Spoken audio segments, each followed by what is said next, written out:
जय हिंद दोस्तों, नमस्कार। मैं हूं आपका दोस्त होस्ट ललित व्यास पांडे। विभिन्न प्रकार के संदर्भ में जानकारी लेकर आपके बीच में मैं उपस्थित होता हूं और सभी प्रकार की सकारात्मक एवं नकारात्मक जानकारियों के बाद एक निचोड़ देता हूं। जब कभी भी मैं किसी भी प्रकार से संबंधित इंफॉर्मेशन लेकर के आऊं तो प्रारंभ में ही अपन को जजमेंटल नहीं हो जाना है। आपको पूरा वीडियो अंत तक देखना है, वीडियो स्किप नहीं करना है, वीडियो बढ़ा बढ़ा कर नहीं देखना है, क्योंकि मैं इसमें मेरिट्स और डिमेरिट्स दोनों की चर्चा करता हूं। उसके बाद एक बेहतरीन सॉल्यूशन आपको देता हूं। तो रास्ते में आप हो सकता है कि नकारात्मकता के साथ हमारी कुछ बातें सुने, लेकिन उसके बाद उसके सॉल्यूशन के बारे में भी मैं बात करता हूं। जब भी आपके पास वक्त हो, फुर्सत का समय हो, तो मेरे ये वीडियो जरूर आप देखिए। आज मैं बात करने वाला हूं ऑनलाइन क्लास या ऑनलाइन या इंटरनेट सर्फिंग आपके लिए कितना वरदान है, कितना यूजफुल है और कितना हार्मफुल है। आज मैं आपको बताऊंगा कि इंटरनेट आप चला रहे हैं या आपको इंटरनेट चला रहा है। आज मैं आपको बताऊंगा कि ऑनलाइन क्लासेस आपके लिए कितनी बड़ी चुनौती है, कितना वरदान है और कितना अभिशाप है। मैं आज बताऊंगा आपको कि आपका कितना कीमती समय इस ऑनलाइन प्लेटफॉर्म पर खराब हो रहा है या मजबूत हो रहा है या आप उसका इस्तेमाल कर रहे हैं। इन तमाम विषयों पर आज मैं आपसे चर्चा करने वाला हूं, तो मैं अपेक्षा करता हूं कि आप लोग यह वीडियो पूरा अंत तक सुनेंगे, क्योंकि यह वीडियो आपके लिए है। मेरे प्यारे छात्रों, मुझे आपको या हमारे समाज में किसी भी व्यक्ति के लिए संसाधन बहुत जरूरी होते हैं। टेक्नोलॉजी उससे भी अधिक जरूरी होती है। हमें टेक्नोलॉजी अडॉप्ट करनी चाहिए। बिना टेक्नोलॉजी के हम सब लोग बहुत पीछे चले जाएंगे और निश्चित तौर पर हम जिस रास्ते पर चल रहे हैं, जिस समाज में जी रहे हैं, उस समाज में बहुत पिछड़ जाएंगे। समाज के साथ कदम से कदम मिलाने के लिए टेक्नोलॉजी के साथ टू यूज होना, उसके बिहेवियर को समझना, उसे अडॉप्ट करना हमारी ज़रूरत ही नहीं, हमारी प्राथमिकता भी है। लेकिन वो प्राथमिकता हमें कितना कंट्रोल में इस्तेमाल करनी है, उसकी भी हमें जानकारी होनी चाहिए। मैं स्टेप बाय स्टेप इन चीज़ों पर ले आ रहा हूं। मैं प्रतियोगी छात्रों के विषय में सबसे पहले बात करने वाला हूं। प्रतियोगी छात्र सबसे पहले ऑनलाइन क्लास की ओर आगे जाते हैं। मैं भी एक ऑनलाइन टीचर हूं, मैं भी ऑनलाइन क्लासेस देता हूं, लेकिन किस प्रकार से आपको नियंत्रण के साथ ऑनलाइन क्लासेस भी इस्तेमाल करनी है और किस प्रकार से ऑनलाइन क्लासेस का अपना एक बहुत बड़ा ड्रॉबैक भी है। एक स्टोरी सुनाता हूं मेरे प्यारे छात्रों। मेरे पास अभी कुछ परीक्षाएं हुई मध्य प्रदेश में। पटवारी की परीक्षा हुई, फॉरेस्ट की परीक्षा हुई और जेल अधीक्षक की परीक्षा हुई। इन सभी परीक्षाओं को देने के बाद कुछ हमारे पुराने छात्र हमारे पास मायूस होकर के आए और उन्होंने एक प्रश्न कहा कि गुरुजी, पहले हमारे बहुत अच्छे नंबर आते थे, पहले हम लोग 80 अप्रॉक्स एवरेज के आसपास नंबर होते थे, 80% के आसपास नंबर होते थे, टेस्ट में भी बहुत अच्छे नंबर होते थे और एक्चुअल पेपर में भी बहुत नंबर होते थे। डेस्टिनी की वजह से, बैड लक की वजह से कभी कुछ पॉइंट से बाहर हो गए, कभी फिजिकल में बाहर हो गए, कभी किस और वजह से बाहर हो गए, फाइनल सिलेक्शन नहीं हुआ। लेकिन बीते कुछ दिनों से मैं ये देख रहा हूँ, ये बच्चों का कहना है, मैं नहीं कह रहा हूँ, बच्चों का कहना है कि बीते कुछ दिनों से सर मैं देख रहा हूँ कि जितनी भी परीक्षाएं मैं देता हूँ उनमें हमारे स्कोर बढ़ने की बजाय घट रहे हैं। पढ़ता पहले से अधिक हूँ, कंटेंट पहले से ज़्यादा बेहतर है, लेकिन हमारे स्कोर घट क्यों रहे हैं? बहुत देर मंथन करने के बाद मैंने भी देखा कि उन बच्चों को बहुत करीब से मैं ऑब्जर्व करता रहा। वे बच्चे मेहनती रहे और ऐसा नहीं कि वो टाइम पास करते रहे, वो बड़ी ईमानदारी से वो पढ़ते लिखते रहे। लेकिन कई प्रकार के विषयों पर बात करने के बाद फाइनली एक बात समझ में आई। मैंने उनसे एक प्रश्न किया कि आप अब पढ़ने का तरीका और रिवीजन का तरीका क्या अप्लाई करते हैं? सर, ऑनलाइन वीडियोस देख लेता हूँ, ऑफलाइन क्लास की आप लोगों की नोट्स पहले से रखी हुई है, तो अब वही नोट्स उठा करके देख लेता हूँ और जो नई चीज़ों की ज़रूरत होती है ऑनलाइन वीडियो के माध्यम से देख लेता हूँ। तो मैंने उनसे एक छोटा सा प्रश्न पूछा कि ये बताइए कि आप ऑनलाइन वीडियो देखने के बाद क्या रिटन वर्क करते हैं? क्या आप फिर से अलग से नोट्स बनाते हैं? नहीं सर, नोट्स तो हमारे पास पहले से अवेलेबल है, तो मैं फिर से नोट्स क्यों बनाऊंगा? That's it. यहां पर आपसे गलती हो रही है। मैं उन विद्यार्थियों की भी बात कर रहा हूं जो पहले से प्रिपरेशन कर चुके हैं, जिनकी बेसिक्स ठीक हैं, जिनकी अंडरस्टैंडिंग ठीक है और बढ़िया तैयारी है। मिस्टेक यहां पर हो गई, उन्होंने पेपर वर्क करना छोड़ दिया। मैंने पूछा तो फिर क्या करते हैं? सर वीडियोस देखता हूँ, वीडियोस सुनता हूँ, कान पे हेडफोन लगा लेता हूँ, रिवीजन चलता रहता है, करंट अफेयर्स की क्लासेस हैं, साइंस की क्लासें हैं, वो सब मैं ऑडियो के माध्यम से सुनता रहता हूँ। That's it. प्रॉब्लम यहाँ पर आ गई। किसी ने कहा कि भाई आप लोग फिल्म देखते हैं 3 घंटे की, तो फिल्में आपको याद रह जाती हैं। आप ऐसी पढ़ाई की कोई व्यवस्था करिए कि आप देखिए और वो भी याद रह जाए। यहीं पर चूक हो जाती। मेरे प्यारे साथियों, हम कोई फिल्म, मूवी या वेब सीरीज जो देखते हैं वो महीने 15 दिन में एक बार देखते हैं। एक बार देखते हैं तो रोचकता आती है, कम कंटेंट होता है, पूरे दिन का कंटेंट नहीं होता है, वो 2 से ढाई घंटे का कंटेंट होता है और उसमें एक स्टोरी होती है।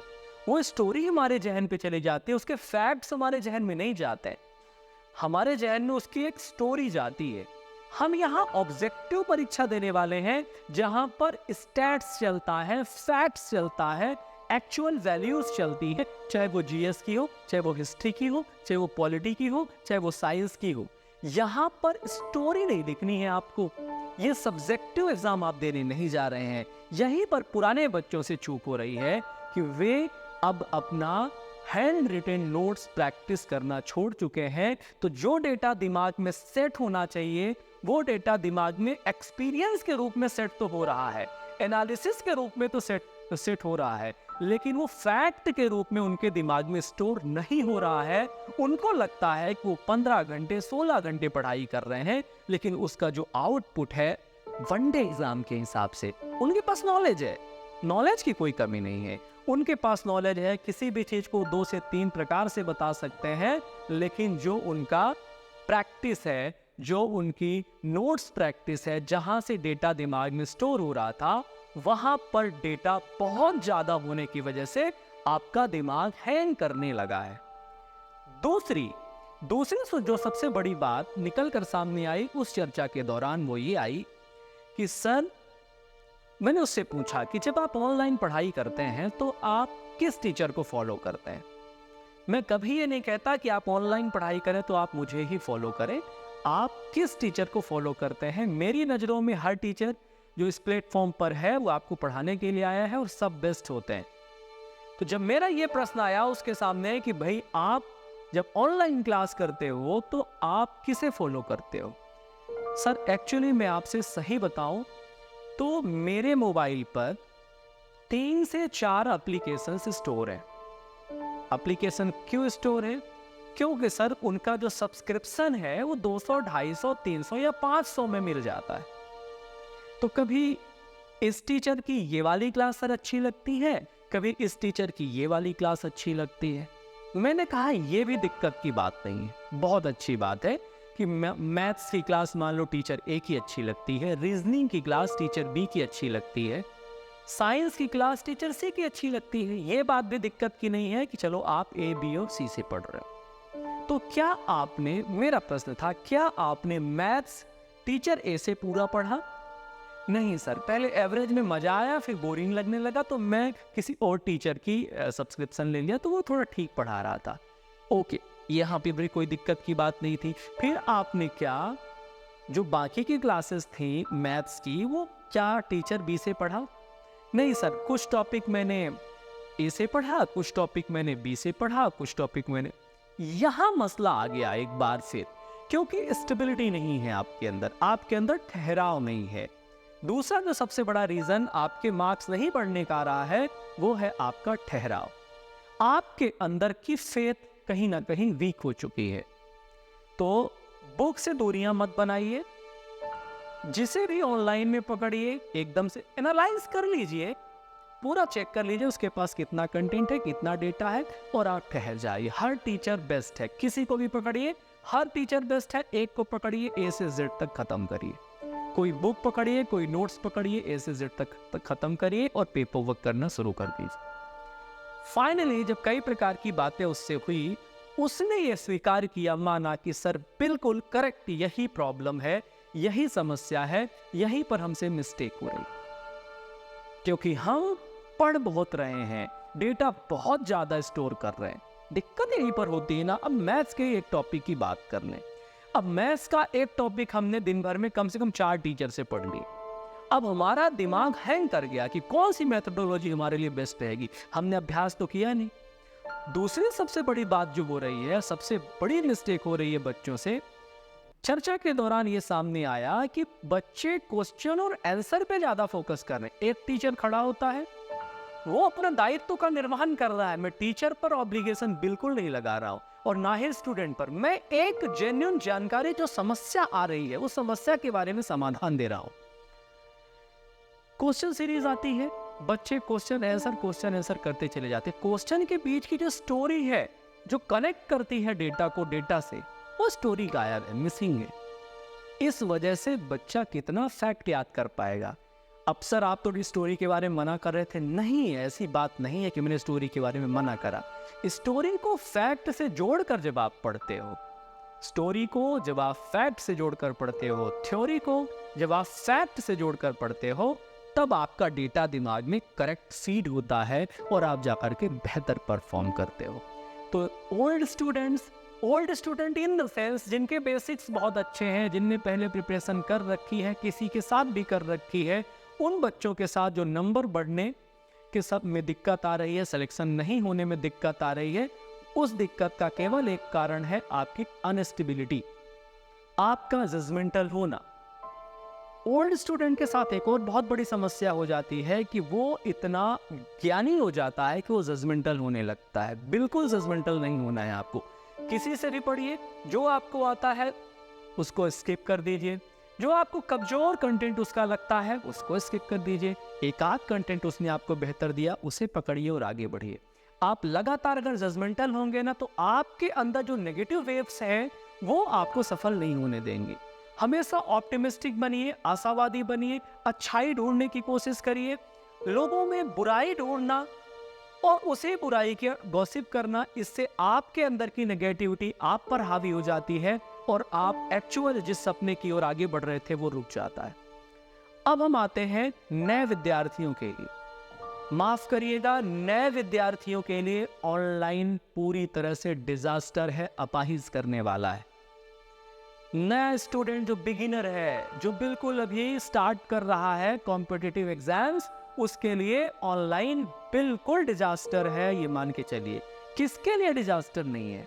जिसने स्कूलिंग बहुत अच्छी करी है, जिसका पढ़ने लिखने में मन पहले से बहुत अच्छे से लग रहा था, उस विद्यार्थी के लिए ऑनलाइन वरदान है। चाहे वो नया हो या पुराना हो, जिसके बेसिक्स अच्छे हैं, जिसने पहले बहुत बढ़िया से पढ़ाई कर रखी है ना, जिसको समझ में आता है कि कंटेंट कैसे डील करना है, कंटेंट कितना रखना है, कितना स्किप करना है, उस बच्चे के लिए ऑनलाइन वरदान है। और जो बच्चा पेपर वर्क करता है, पेपर वर्क के साथ सिस्टमेटिक पढ़ाई करता है, सिस्टमेटिक पढ़ाई के बाद अरेंजमेंट करता है, पढ़ाई का सिलेबस पता होता है, उस बच्चे के लिए ऑनलाइन बहुत बेहतरीन है। लेकिन जो नया स्टूडेंट आया है, जो बिगिनर है, जिसके बेसिक कॉन्सेप्ट बहुत हिले हुए हैं, उस बच्चे को अभी क्या करने की जरूरत है? उस बच्चे को अभी बेसिक सीखने की जरूरत है। अभी किसी ऑफलाइन टीचर से संपर्क करने की जरूरत है। आप ऑफलाइन टीचर से संपर्क करिए, कुछ दिनों तक आप बिहेवियर सीखिए, इंटेंट सीखिए, आप डेटा को बैलेंस करना सीखिए, क्योंकि ऑनलाइन बहुत सारा डेटा भरा पड़ा हुआ है। कौन सा डेटा आपके लिए उपयुक्त है, कौन सा डेटा आपके लिए अनुपयुक्त है, इसका ही चुनाव भी आप नहीं कर पा रहे हैं। तो सबसे पहले आप वह चुनने के लिए जाएं, वह चुनना सीखें जो आप ऑनलाइन में देखना सुनना चाहते हैं। तो मेरे प्यारे छात्रों, जो नए प्यारे बच्चे हैं, उन प्यारे बच्चों के लिए मेरी यही नसीहत है, सब कुछ अच्छा है, बुरा कुछ नहीं है, लेकिन डिपेंड करता है हम किसे किस नजरिए से देखते हैं, हमारी थॉट प्रोसेस क्या है। क्लियर है? तो यहाँ पर समस्या इतने प्रकार से आ रही है। दूसरा, ऑनलाइन टीचर्स बच्चों की फोटोज रिलीज करते हैं, ऑनलाइन टीचर्स बच्चों की फोटोज रिलीज करते हैं, उससे इम्पैक्ट पड़ता है कि अरे बाप रे, इतने सारे बच्चे ऑनलाइन क्लास करके सिलेक्ट हो रहे हैं। जी नहीं, उनमें से 98% ऐसे स्टूडेंट्स होते हैं जिन्होंने पहले कहीं ना कहीं ऑफलाइन क्लास ले रखी होती है, जिनके बेसिक्स बहुत अच्छे होते हैं, अपने आप को अप पॉलिश करने के लिए उन्होंने XYZ की क्लासेस ली। पॉलिश करने के लिए, पॉलिश करते समय उनका सिलेक्शन हो गया, एक सेंटिमेंटल अटैच हो जाता है, एक इमोशन अटैच हो जाता है, वो मिलते हैं, एक एक्सपोजर मिलता है, तो वहाँ से फोटोज़ वगैरह वो लोग रिलीज़ करते हैं और आप उस ट्रैप में फंस जाते हैं कि नहीं भैया, सारा उद्धार ऑनलाइन से ही होगा। मैं भी एक ऑनलाइन टीचर हूँ, मैं भी चाहता हूँ मेरे पास ऑनलाइन बच्चे आए, लेकिन इस कीमत पर नहीं कि आपके बेसिक्स बहुत वीक हो और आप अंडरस्टैंड ना कर पा रहे हो। दूसरा, आपको ऑनलाइन टीचर का चुनाव और ऑनलाइन कंटेंट का चुनाव करने के लिए आपको अपना अध्ययन मजबूत करना होगा। आपके पास नॉलेज होगा तो आप चुनाव कर पाएंगे कि आपने ऑनलाइन कंटेंट चुना या नहीं चुना। बीच रास्ते में जिन बच्चों को शॉर्ट्स देखने की लत लग जाती है, शॉर्ट्स अच्छे होते हैं, मैं कहता हूँ एजुकेशनल शॉर्ट्स ही हैं, लेकिन उन एजुकेशनल शॉर्ट्स से आपका कैरियर बिल्ड नहीं होने वाला है। इसमें से आपके घंटों बर्बाद हो जाते हैं। कई घंटों तक बच्चे ऑनलाइन क्लास की जद में आकर के रियलिस्टिक नेचर से जुड़ना बंद हो गए हैं। मेरे प्यारे छात्रों, आप लोग जब तक नेचर से नहीं जुड़ेंगे, रियल दुनिया से नहीं जुड़ेंगे, तब तक आप वर्चुअल दुनिया में अपने आप को खंगाल नहीं पाएंगे। आप लोग अध्ययन करिए, फ्रेंड सर्कल क्रिएट करिए, मित्रों से बात करिए, अपनी तैयारी को खंगालिए। एक दूसरे से चर्चा करने के बाद आप लोग बैठ करके क्वेश्चन सॉल्व करिए, एक दूसरे से सवाल जवाब करिए। आप जो नेचुरल एजुकेशन है, उस नेचुरल एजुकेशन को वर्चुअल एजुकेशन में बिल्कुल मत तब्दील करिए। आप टेक्नोलॉजी की मदद लीजिए, लेकिन उतनी जितने में टेक्नोलॉजी आपको निगल ना जाए, आपके भविष्य को टेक्नोलॉजी निगल ना जाए, उतनी ही टेक्नोलॉजी की हेल्प लेनी है।